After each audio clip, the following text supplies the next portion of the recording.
के जहाँ पर इंसानी ज़िंदगी में अल्लाह तबारक व तआला की मुख्तलिफ़ इबादतें और उसकी शक्लें पाई जाती हैं,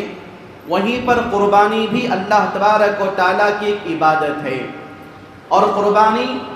अल्लाह तबारक व तआला की एक ऐसी इबादत जिसके अंदर इबादत की पूरी किस्में शामिल हाल हैं कि मिसाल के तौर पर क़ुरबानी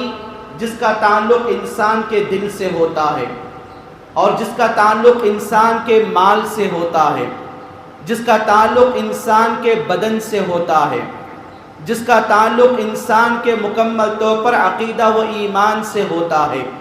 तो गोया के क़ुरबानी के अंदर अल्लाह तबारक व तआला ने, उलमाए सलफ़ ने मुझे और आपको इबादत की जितनी अक़साम बताए हैं वो तमाम की तमाम इबादात में अक्सर इबादात की किस्में क़ुरबानी के अंदर शामिल